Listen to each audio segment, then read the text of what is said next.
Welcome to Redefining Engagement. I'm Francesca, Director of Audience Development and Strategy at Contribly.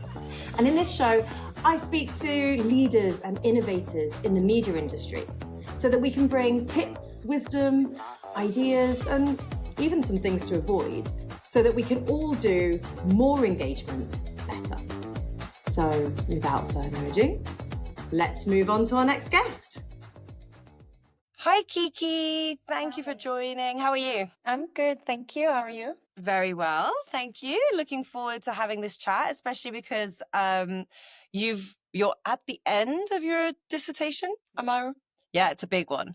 How about we start off with a little introduction? Tell me your name, a bit of your experience. What are you working on at the moment?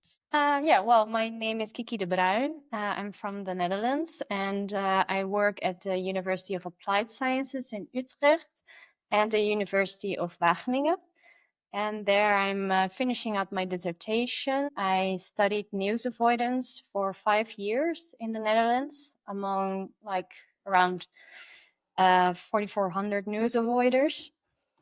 And right now I'm just finishing up the dissertation, writing the conclusions and putting it all together. 5 years of news avoidance is quite a long time. How are you excited to be finished? Definitely. I mean, the topic is still really relevant and current, so it remains interesting, but it's really nice to now see the 5 different studies I did coming together and also, writing up a conclusion and finishing it up is really nice, and also looking forward to start new projects. I think most of the time when we talk about news avoidance, people hate that term. Are you one of those people as well, or do you have a different way of seeing it? Well, I think it's a term that is it's not covering it all. So it's a really broad term. And when I started, we actually had no idea what it really meant.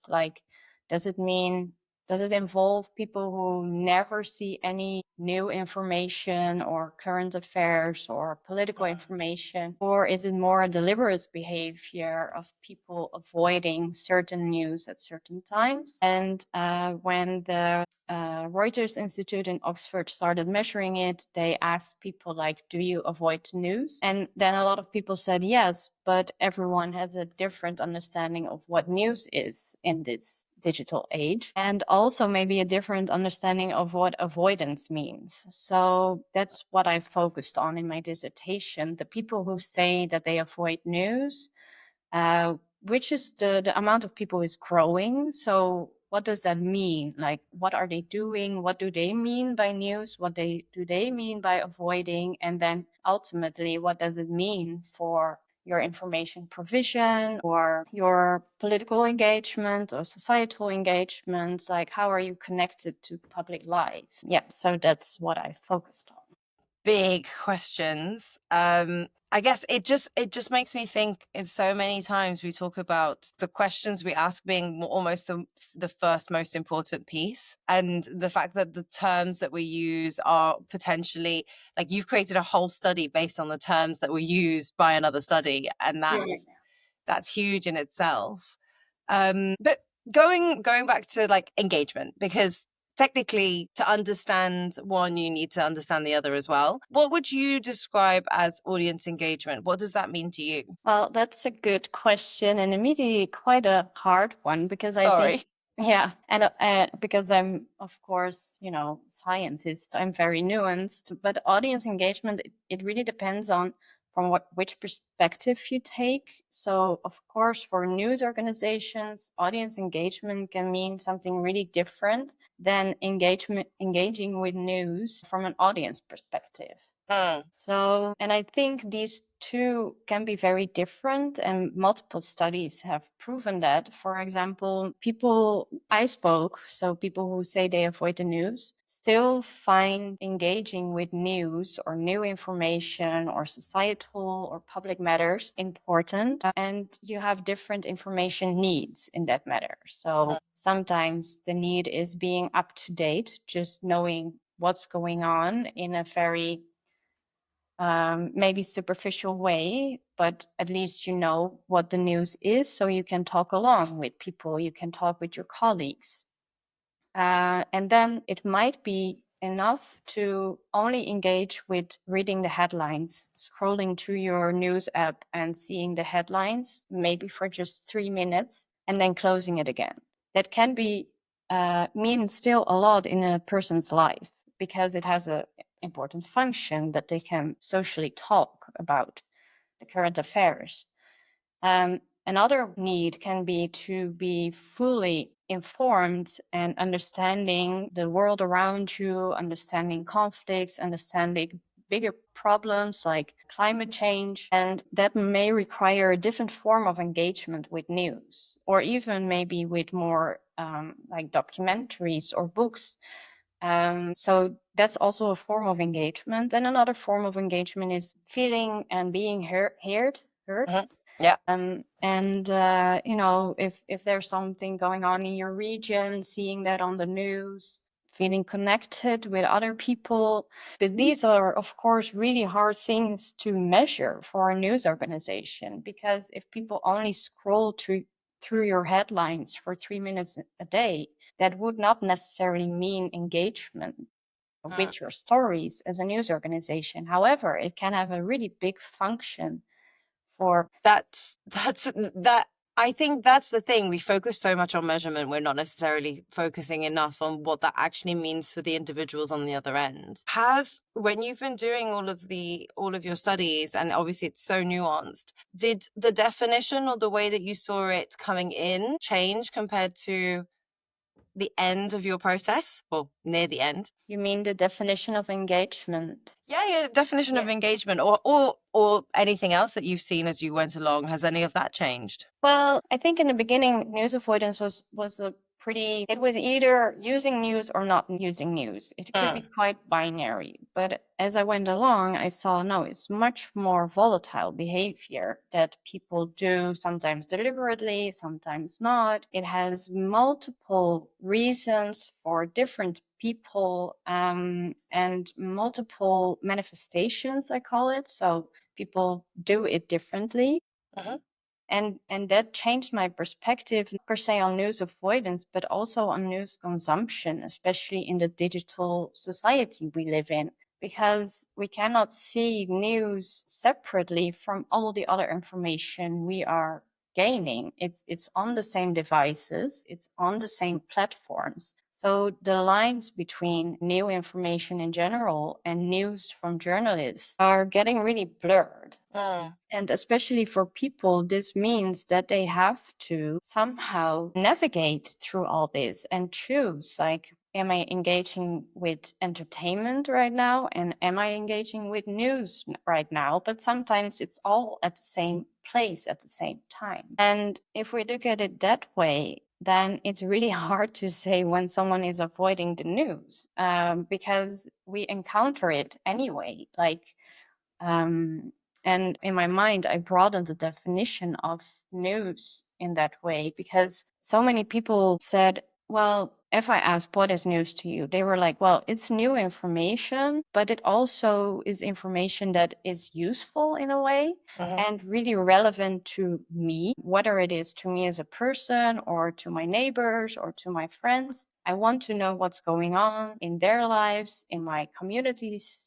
And then it's really hard to distinguish news from journalists or journalism products from all the other new information that is important to your life. And I think that opened my vision on it, but also made it, of course, much more complicated to, for example, tell journalists what would you do if you want more engagement with people. And I realized it's a lot about what is the function of the news you make in a person's life, and what is the value of the news you make in their lives. And of course, this value doesn't have to be like it's only personally interesting, but also what can they do with the information? Does it help them to make political choices? Does it help them to make choices either way? Like, am I gonna separate my plastics from my other garbage, all these things. And I think in news organizations, I'm not sure though, but I think we don't always look at engagement in that way. We look at it are they coming to us? Are they staying in our environment? Are they paying? Are they paying attention?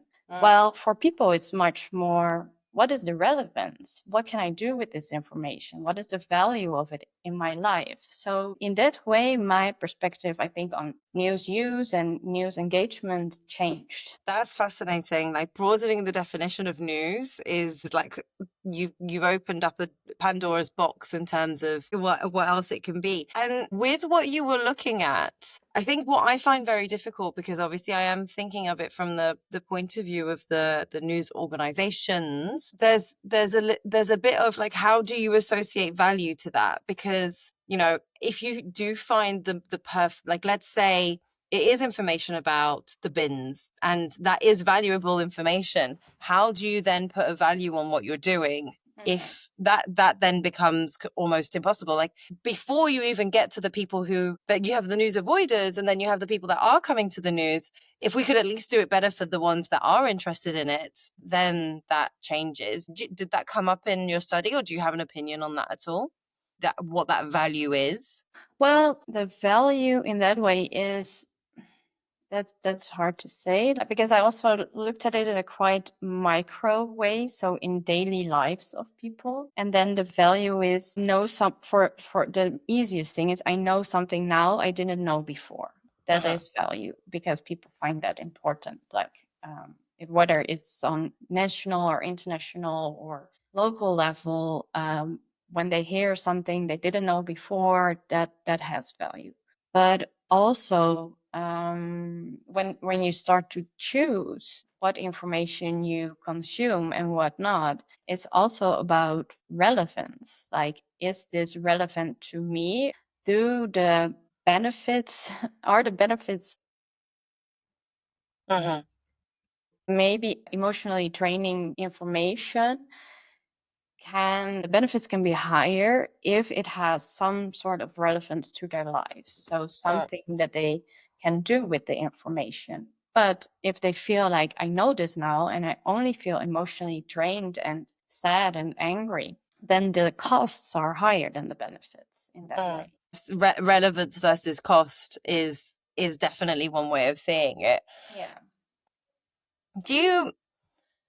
Obviously measurement is a very difficult question, and I totally understand that. But then what do you think are the biggest challenges? Like, what are the biggest hurdles for news organizations? What's stopping them from engaging with these readers better? Well, there are a few challenges that I found within my study of news avoidance, and in that way I see news avoidance as a sort of magnifying glass on these challenges. So the first one is the declining or the perceived declining value of news, because there's so much competition of information that is, screaming for attention. So first of all, the challenge is that we have to view news, or like however you define it, but products from journalists in the context of an information overload. So not only do people have to be up to date about what's going on in the world, they also have, their news Spotify podcasts and their news about their occupation and all the messages we're getting all day long. So, and then when there, of course, is sort of information saturation or information overload or abundance, however you want to call it, like in every market, the value goes down because the offer is bigger than the demand. Then the question is, of course, journalism has a lot of value also for people who avoid it, right? Because they realize that journalists are doing much more than passing on the headlines, right? They know the investigative work and, scrutinizing people in power and everything. However, it's less obvious because the product and form and content often is like the same as all the other information they consume. So the first challenge then is, I would say, for news organizations to reestablish their added value and relevance. And I was also discussing this with journalists and with editors-in-chief, and they said, oh, right, yeah, we kind of take that for granted a little bit. Because they were always the main provider of information, right? And they are the main institution that controls power and everything. But it's just, in my perspective, this added value of journalists, especially when not only is all sorts of information are put it on one pile, but also the different forms of news. So when I was talking to news avoiders, they would both talk about talk shows, the fast news apps that just give 24 news updates, the television news, the radio news, but also the deep dive journalism, right? Everything was put on one pile. So then they realized we have to sort of reestablish what makes us stand out and why people should come to us over other information. As news or as individual types of news as well? Well, I think as depending what your kind of unique selling point is as a news organization. But why, if people can choose from everything and also from really short updates on social media, and then that brings me also to the next challenge, but why should people come to you? It's not that obvious anymore as it used to be. So I think that's one challenge that news avoidance puts like a magnifying glass on. Like, of course, news avoidance is not done by everyone, and still a lot of people do know what journalism and news brings to the table, or what the value is, but we see a decline in it. And I think that is the first challenge. And then the second challenge, I would say, is maybe the disconnection between journalism and who they think they write for and the people in society. So what I heard a lot is the reasons why people avoid the news is because they don't feel news is for them. So it's either very complicated for them, but other barriers also exist. It's not relevant to my life because I cope with a lot of different problems than world geopolitics, right? Or if it's about me or my culture or my community, I don't recognize myself and it's about me instead of, with me. All these different reasons where you see a gap between what journalists produce and the needs that people have. And especially on social media, you can find accounts that provide information, but that do look like you or that are for you or that resonate with you much more. So if people have all these alternatives to turn to, why would they go to something they don't feel like is for them? So I think that might be the second challenge, which is a lot about recognition and relevance or perceived relevance to their lives, but also diversity and inclusion of the complicated world we have. And it is so complicated. Yeah. I guess there's a lot in here that makes it so difficult for news organizations because they are in a constant rush to create the news, and that takes up so much time. It's very hard to stop and think. And we're all storytellers, and yet clearly we're not telling our story very well. And yeah. It's really hard. So I do a lot of presentations for journalists, like for freelancers, but also for news organizations in a larger scale. And they often say like, oh, I made this beautiful story and I did research for 6 months. And then like I have almost no views. No one comes to me.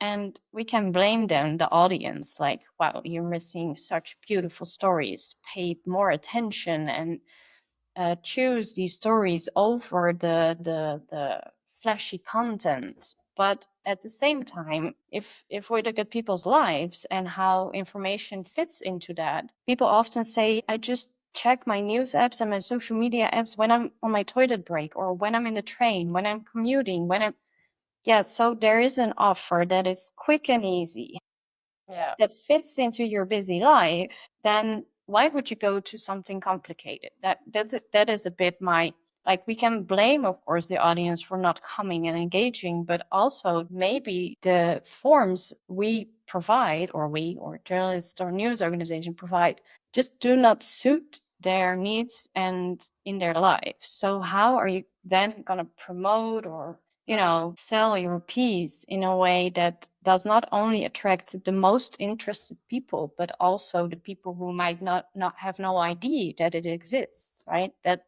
That is, I think, a second challenge, or maybe that's even a third challenge, because the second challenge is, are we even speaking the same language and talking about the same topics and talking about the same questions that concerning those topics, right? And it's not only like marginalized groups, or it's also, especially in the Netherlands, people feel like, well, journalism are not on the ground anymore. They're not in the community they write about. They do not understand us. And I think this is a very old argument that has existed for a really, really long time, but it's still valid in that way. And so people from the outside the cities feel like, well, you're writing about us, but you're all there in the main capital, just writing from your chair, right?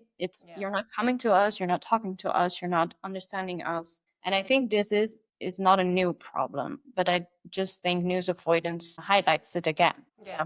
And it must be so much more difficult now with the way that we see digital. It changes the perception so much more than it would have before. And if that was already a problem before, then it just gets heightened so much more. Yeah. Do you have any examples that you've come across of effective ways of engaging audiences, or things that anyone has done that's particularly good to try and combat any of this? I think, which is another challenge, is that digitalization made it possible not to communicate in person anymore.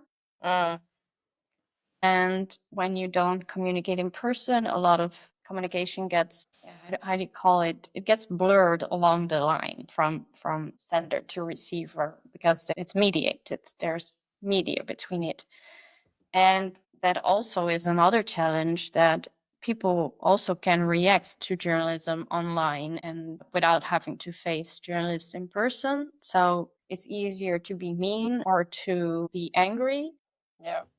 But at the same time, I realized, and also a lot of journalists confirmed it, and when they started talking to people in real life, there's much more shared reality and shared knowing and a shared idea about the world than appears to be online. And there are a few news organizations in the Netherlands that, for example, open up a panel of their audience where they can discuss ideas or topics that they find important. And when the news organizations come up with an item they want to make, they ask, what do you want to know about this? And this highlights both like the disconnection, because, well, a colleague of mine, she's also doing research and especially helping organizations to reconnect with their audience. And the idea was she would give a list of topics, of news topics, to both the journalists and the audience, and then ask them to place them in order of most important to least important. And never these lists converged. Like, never it was the same order. So when you keep producing as journalist that is habitual to you or that feels common to you, everything you've learned in the news organization and in your career might change things It might be wrong. important than what the audience thinks is important. So it shows the disconnect, but it also shows that when you reconnect with the audience in an active way, so actually asking them and going to them and going out, you might understand your audience much better. And that will also bring back the relevance in the audience's lives and also the value them. So there are a few of these examples in the Netherlands, and I think it is a first step at least. And it's the same with, for example, our national broadcaster had quite a lot of problems around trust, especially after COVID. And they organized evenings where people could, meet up and talk about why they don't trust it. And then when you talk with each other, it's much easier to find a sort of middle ground, instead of saying, well, we're journalists and you should trust us because we're doing good work. And look, we're being transparent. You can see how good our work is. It will probably not really convince people. Yeah.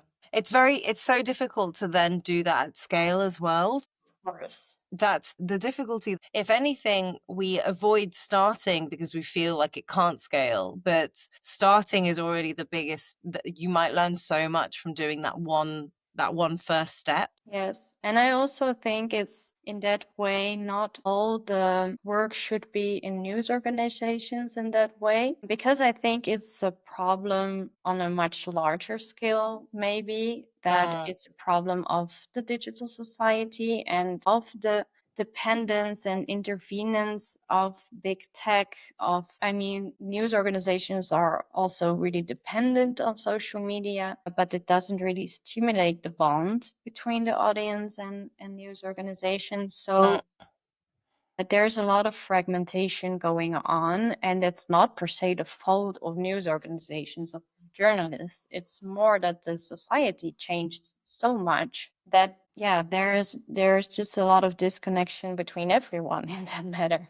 Yeah, definitely. Well, we can see it with everything that's happening around us. Yeah, it's a reflection. It's a reflection. And I think it's interesting. What I really like what you were saying about the study that your colleague did and looking at those two, what's the most important, and comparing, because that's really fascinating. If you were in a news brand, what would you do to try at least to understand that more? Like, are there any things that you've ways that you could approach it from a small scale, like as an individual journalist, or are there any things that you've seen or that you imagine it would look like? Well, I think even my research did this a lot, because I think not only journalists are quite disconnected from the public, also sciences in that way.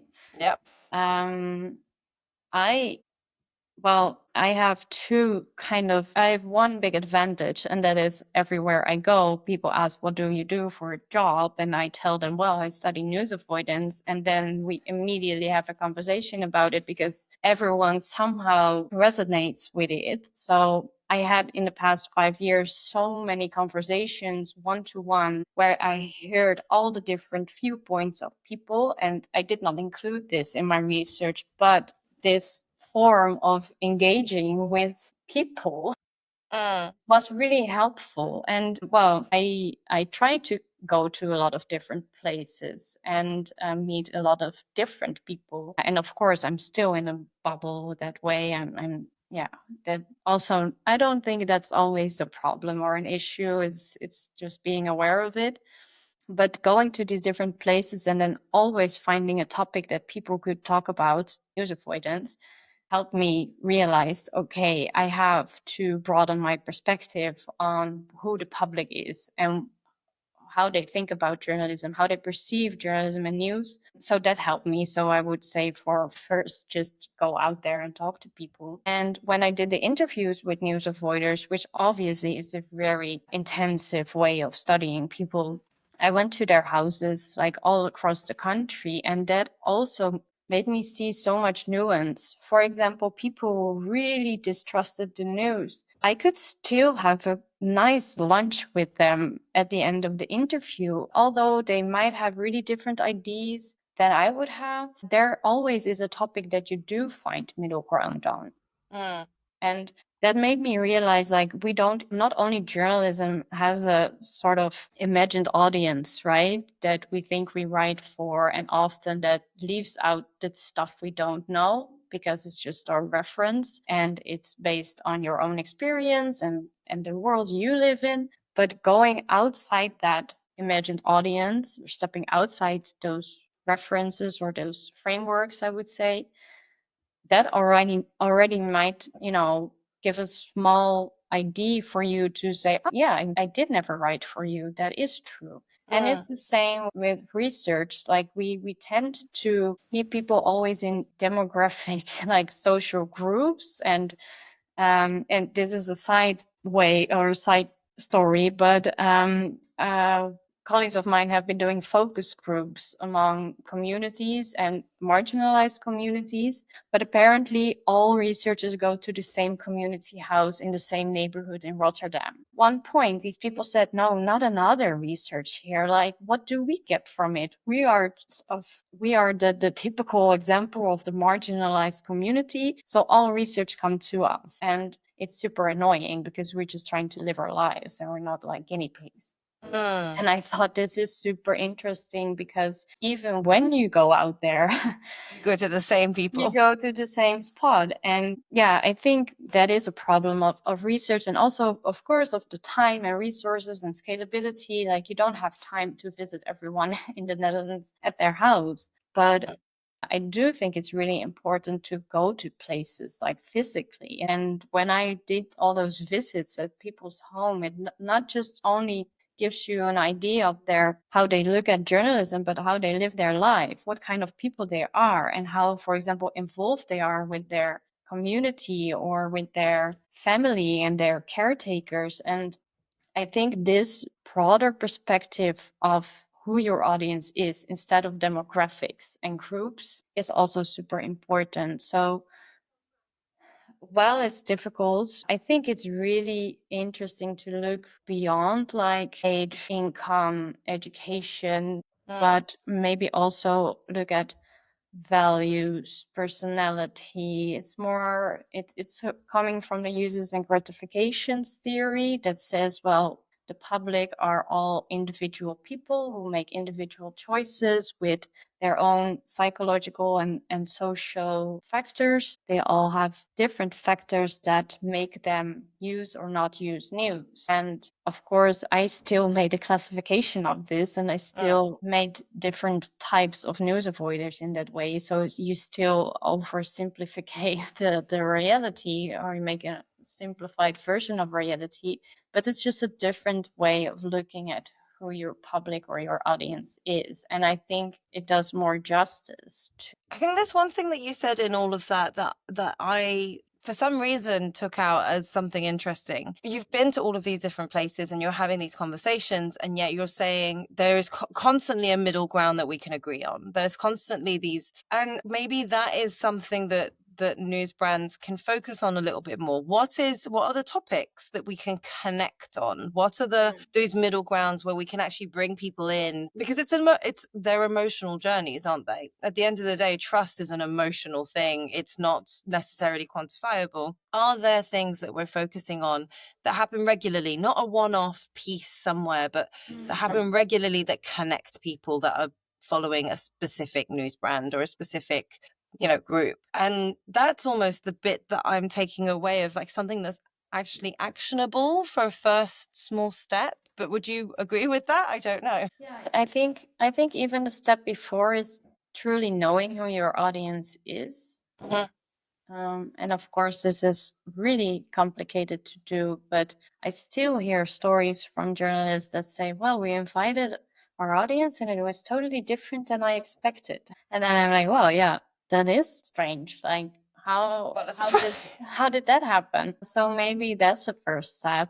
And then also recognizing that although people, for example, disengage or not as interested in news as we might expect people to be, it doesn't mean they are not interested in the world around them. And in that world, we can find things we are all concerned about. And of course, I now sound like this really, really positive person that says there's no problem at all. People are not disengaging. They're still very, wanting to participate and wanting to engage and want to learn new things. But of course, the voices we hear that are really loud, they are not lying. Like, there are also people really disconnected and really having alternative views, but still, I think, can we take them somehow seriously or not? And I realized when I visited people at their house, like, even though they were like, they're having really, really different ideas about the world than I would have,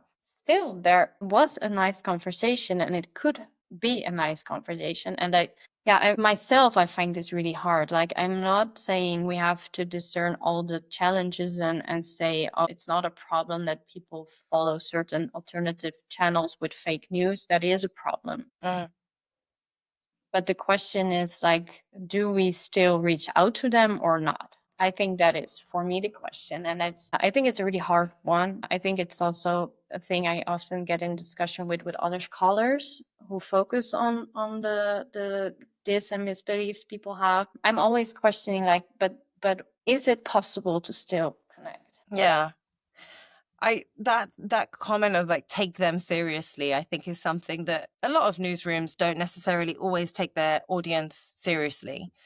We're in a position where we're so used to saying, well, this is the news, this is what you should know, that we don't necessarily take all of their experience into account. That's a really hard chip to change. And even more so when you're speaking about the next extreme of audiences who are seeing things completely differently. Yes, I also think it's kind of maybe defense mechanism of journalists and news organizations to say, well, people don't trust us, but it's just not true, and they are the crazy ones, like to exaggerate a lot. But because I was I was being interviewed by a journalist, and I was saying all these things, and he was like, well, no, still, I think the audience just got a bit lazy, and people don't want to read anymore, and they're just on social media, and they just take things that are being said on social media for granted. And then I said, well, but then again, you expect them to come to you, but you don't explain to them why they should come to you.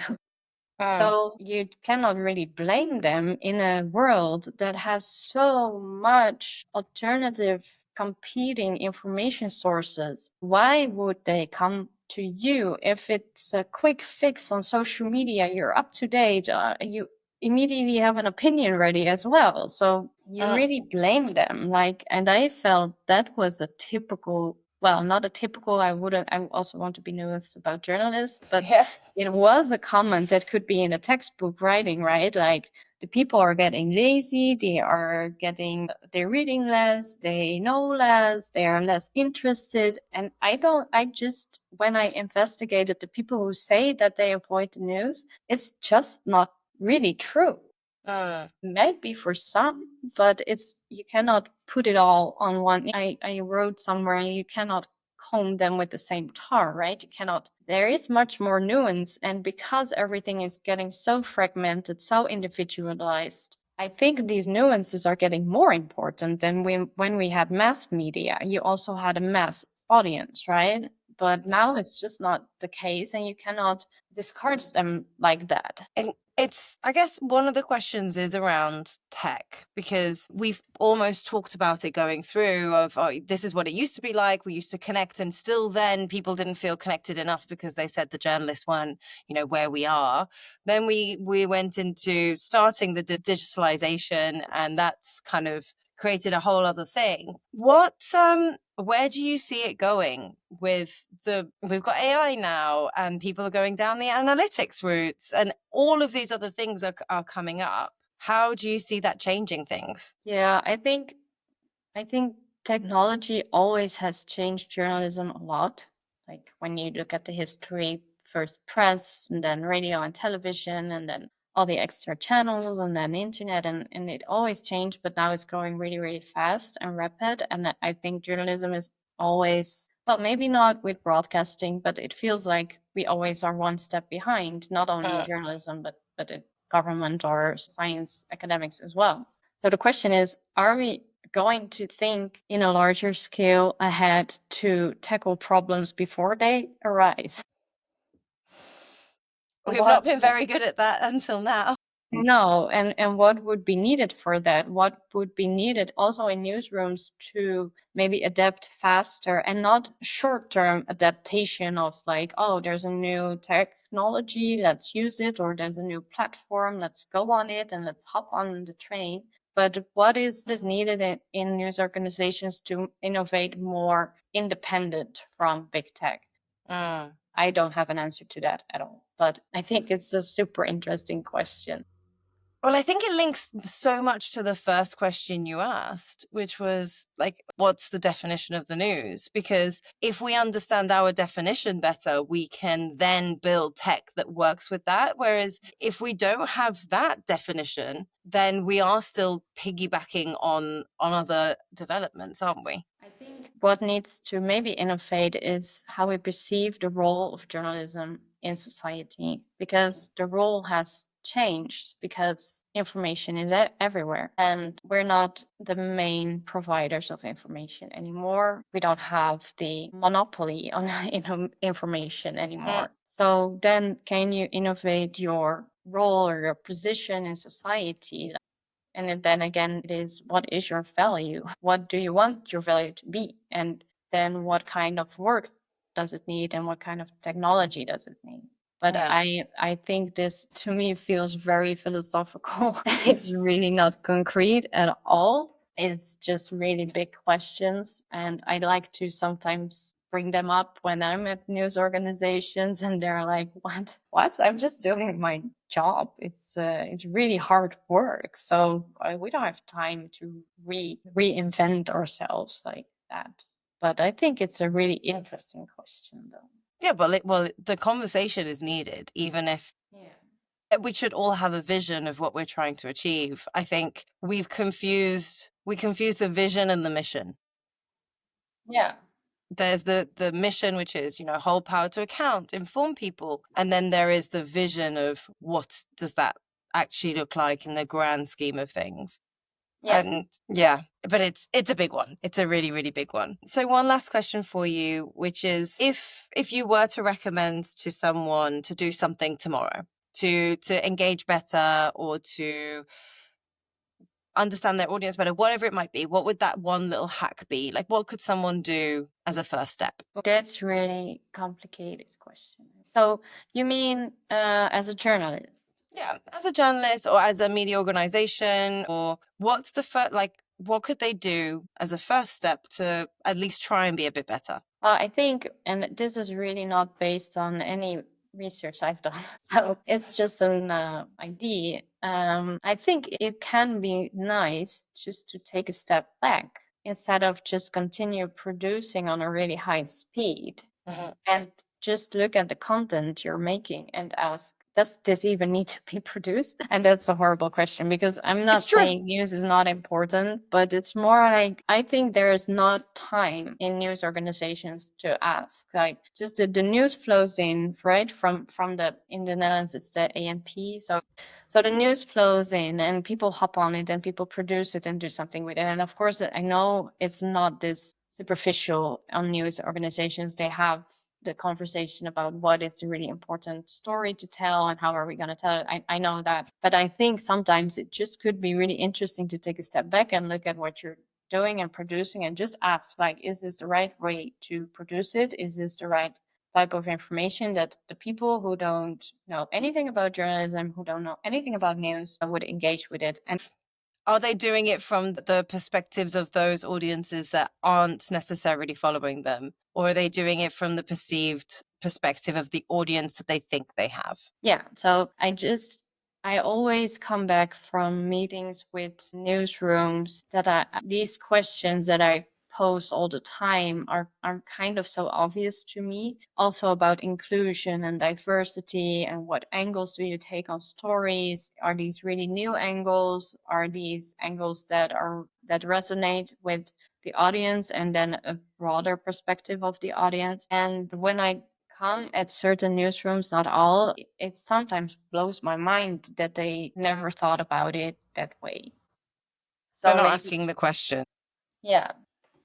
And I think, of course, yeah, it's really hard to know your audience. Like, who are you producing for? Are you producing for who you want to be your audience, or are you producing for your real audience, or are you producing for the audience that is not there yet? These are all very hard questions. And of course, it's combined with like time and resources, and you have to make money as well. Yeah, that little problem on top of everything else. Really quickly, what's your take on, there was a comment you made around re-establishing added value.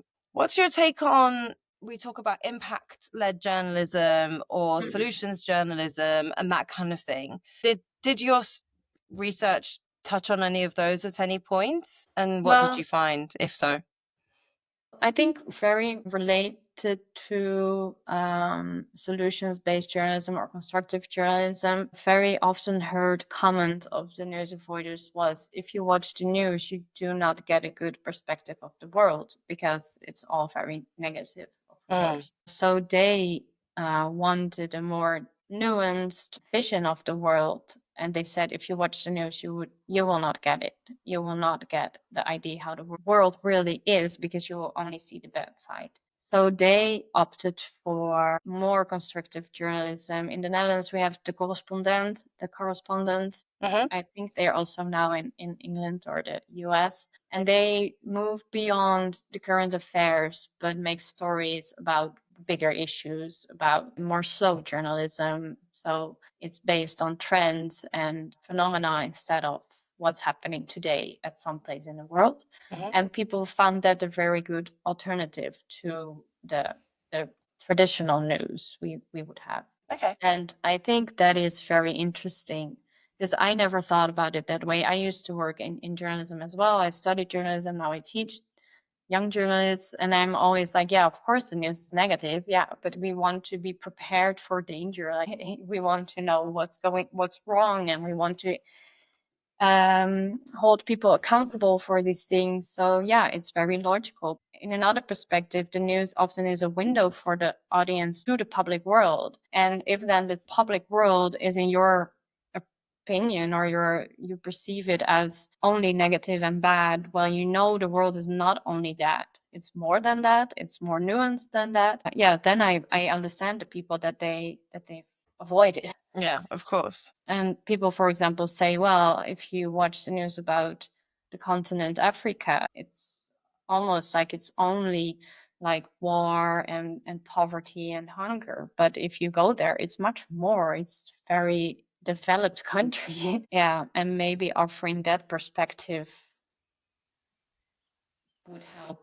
I went to one session which I found fascinating, which was they have impact editors. So, for example, when you do an investigative story, let's say Deliveroo paying their staff right, an impact editor is someone who not only looks at the story, but the whole delivery of how that story is going to be run to make sure that it has an impact. So, for example, releasing it on the same dates as the company's big governance meetings, for example, so that the shares might be changed or so that the conversations come up. Well, I do think that one thing could be very interesting, and I'm not sure if this has been done enough, but also write about the impact you made as a journalist or as a news organization. So, for example, of course, it's really impossible to follow all newspapers, but when a big story comes out, they take the news from each other and write about what other journalists at other news organizations did.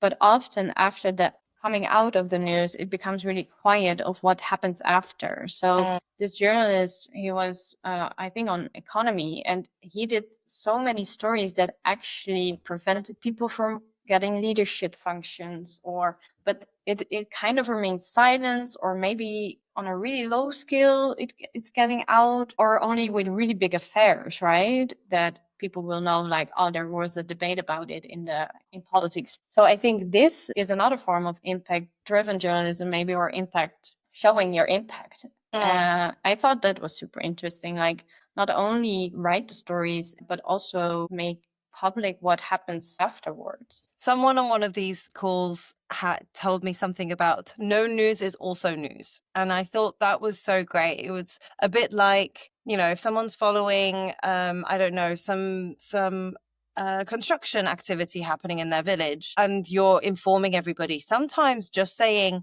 actually, we're still looking at it, but nothing has happened, is just as important as saying, this is the big story. And I don't know why that's always kind of stayed in the back of my mind, because it is we do that, like publish something and then it's like, oh, at last my job is done. And in reality, it's the start of, a story in someone's mind where they want to know where it goes. And it's that full cycle, isn't it? Yeah. And I think this also immediately relates to, do you know the community you're writing for? Do you know their information needs? And it reminds me of a story of a friend. She's a journalist, investigative journalist, and she was hired for a story about who owns a certain public space in Utrecht.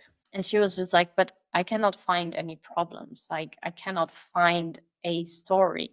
And they were kind of like, yeah, but you have to have a story. Can you not dig deeper, find the problem? That it's a bit exaggerated how I tell it now, but and then we were both like, but isn't it just a good thing that you don't find a story? Like, isn't it also like positive news? Like, okay, you got money, of course, for this project, but maybe they're just not a story. Like, and their editors were more like, no, we got money for this, so we have to have a story.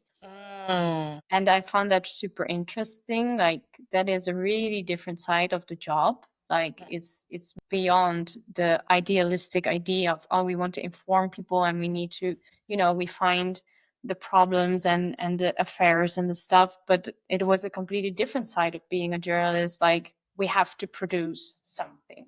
And I was like, do we have to produce something if there's nothing there? Yeah, that's fascinating. Yeah, and I don't know how often this happens, but of course, I mean, you need to have your 8 o'clock news, and of course, there are always happening stuff around the world that is important to mention. But I don't know, it just got me thinking, like, do we need to produce something? Is it like, maybe not? Is that where some of the mistrust comes from as well? Like with the headlines that we create, that people do not relate to what they're seeing, and that's fascinating. Yeah. Well, Kiki, all of this was so interesting, and I can't thank you enough for your time. And I wish you the best of luck with the end of your dissertation, because you're almost there, which is very exciting. And thank you so much. Yeah, thank you too. It was a lovely conversation.